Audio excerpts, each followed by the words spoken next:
प्रदेश में लगातार जारी बारिश के बीच मुख्यमंत्री पुष्कर सिंह धामी भी अलर्ट मोड में है। सोमवार शाम को वे अचानक आपदा कंट्रोल रूम पहुंचे और बारिश के कारण प्रदेश में मौजूदा हालातों का जायजा लिया। प्रदेश में भारी बारिश के बीच सरकारी अमला अलर्ट पर है। सचिवालय स्थित उत्तराखंड राज्य आपदा प्रबंधन प्राधिकरण के परिचालन केंद्र इन दिनों आपदा प्रबंधन विभाग सहित तमाम लाइन विभागों के नोडल अधिकारियों को तैनात किया गया है। सोमवार को विशेषज्ञों की ओर से नोडल अधिकारियों को आपदा प्रबंधन की महत्वपूर्ण जानकारी दी गई।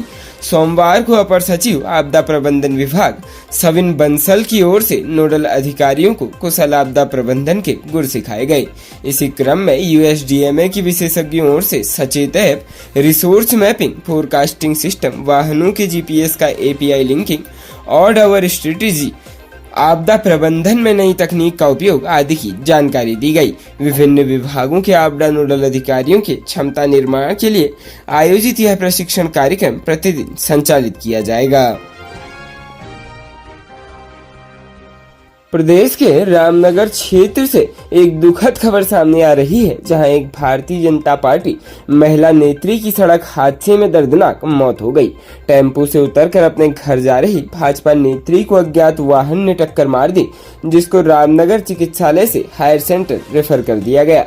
काशीपुर के निजी चिकित्सालय में उनकी जान चली गई।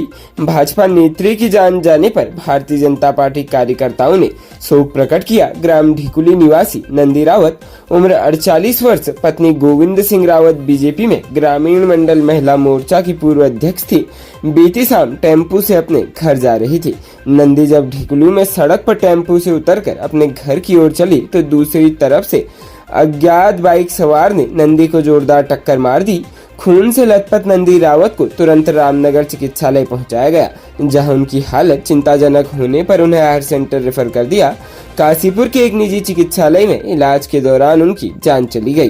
काशीपुर पुलिस ने मृतक के शव का पंचनामा कर पोस्टमार्टम के लिए भेज दिया। उधर नंदी की मौत की खबर सुन भारतीय जनता पार्टी कार्यकर्ताओं में शोक की लहर दौड़ गई।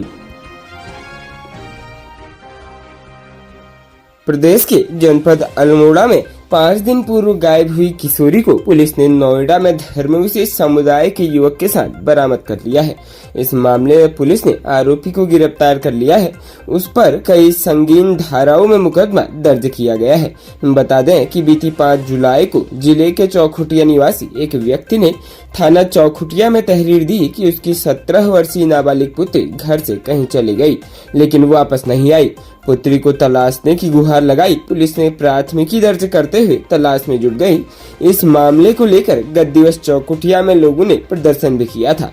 थाना अध्यक्ष चौखुटिया अवनीश कुमार व एसओजी प्रभारी सुनील धानिक के नेतृत्व में गठित टीमें गुमशुदा नाबालिग बालिका की तलाश में जुट गई। लड़की की खोजबीन के लिए उत्तराखंड व उत्तर प्रदेश के कई जनपदों में यह टीमें गई। पुलिस टीमों ने साइबर सेल की मदद लेते हुए सुरागरसी, पतारसी की और उत्तर प्रदेश व उत्तराखंड में कई जगह तलाशी अभियान चलाया। इसमें सफलता मिली और गत रविवार को उत्तर प्रदेश के नोएडा से आमिल पुत्र आबिद निवासी ग्राम शेखुपुरा, थाना भावनपुर, जिला मेरठ के कब्जे से नाबालिग बालिका को छुड़ा लिया और आमिल को गिरफ्तार कर लिया गया। साक्ष्यों के आधार पर थाना चौखुटिया में पंजीकृत अभियोग में आरोपी आमिल के खिलाफ पॉक्सो एक्ट व आईपीसी की सुसंगत धाराओं की बढ़ोतरी कर आवश्यक कार्रवाई की जा रही है। आरोपी की उम्र मात्र 21 वर्ष है। राज्य में पूर्व में कुछ दिनों से मानसून ने तबाही मचाई हुई और आज 10 जुलाई को इसके कारण राज्य के 7 जिलों में एहतियातन स्कूल बंद रखे गए थे। हरिद्वार जनपद में पहले से ही कांवड़ मेले के कारण 10 जुलाई से 17 जुलाई तक सभी स्कूल बंद कर दिए गए हैं। ताजा खबर चमोली जनपद से आ रही है। यहां पर जनपद अधिकारी हिमांशु खुराना ने जनपद में कक्षा 1 से 12 तक के सभी स्कूलों को 11 जुलाई और 12 जुलाई को बंद रखने का आदेश जारी किया है। यह आदेश सभी शासकीय, गैर शासकीय, निजी विद्यालयों और आंगनबाड़ी केंद्रों में लागू होगा।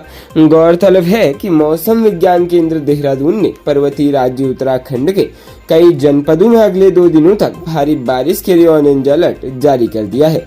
मौसम विज्ञान विभाग की भारी बारिश की चेतावनी के बाद चमोली जनपद मजिस्ट्रेट हिमांशु खुराना ने चमोली जनपद के अंतर्गत आने वाले सभी शासकीय, गैर शासकीय, निजी विद्यालयों और आंगनबाड़ी केंद्रों में कल और परसों यानी 11 जुलाई और 12 जुलाई को छुट्टी घोषित कर दी है। जिलाधिकारी हिमांशु खुराना ने जनपद के मुख्य शिक्षा अधिकारी से जनपद में आने वाले कक्षा 1 से 12वीं तक के सभी विद्यालयों के लिए और जिले के जिला बाल विकास अधिकारी से जिले के सभी आंगनबाड़ी केंद्रों में आदेश का अनुपालन करने को कहा है। इससे पहले कल ही भारी बारिश की चेतावनी के कारण 7 जनपदों में अवकाश की घोषणा की गई थी। नैनीताल जनपद में 10 से 13 जुलाई तक 4 दिन, अल्मोड़ा और बागेश्वर जनपद में 10 से 12 जुलाई तक 3 दिन, पिथौरागढ़, उत्तरकाशी और देहरादून में 10 जुलाई को 1 दिन, उधमसिंह नगर में 10 और 11 जुलाई को 2 दिन का अवकाश घोषित किया गया था। आज चमोली जनपद में 11 और 12 जुलाई को 2 दिन का अवकाश घोषित कर दिया गया है। अभिभावकों द्वारा अपने बच्चों पर कभी कभी जबरन अनैतिक पढ़ाई का दबाव बनाना बच्चों के जीवन पर भारी पड़ जाता है। ऐसा ही एक मामला राज्य उत्तराखंड के जनपद जखोली विकास खंड से देखने को सामने आया है, जहां एक 14 वर्षीय नाबालिग छात्र ने संस्कृत महाविद्यालय में एडमिशन लेने से मना कर दिया, लेकिन अभिभावक उसे संस्कृत महाविद्यालय में प्रवेश दिलाना चाहते थे। दबाव के चलते 14 वर्ष के छात्र ने स्वयं की जान ले ली।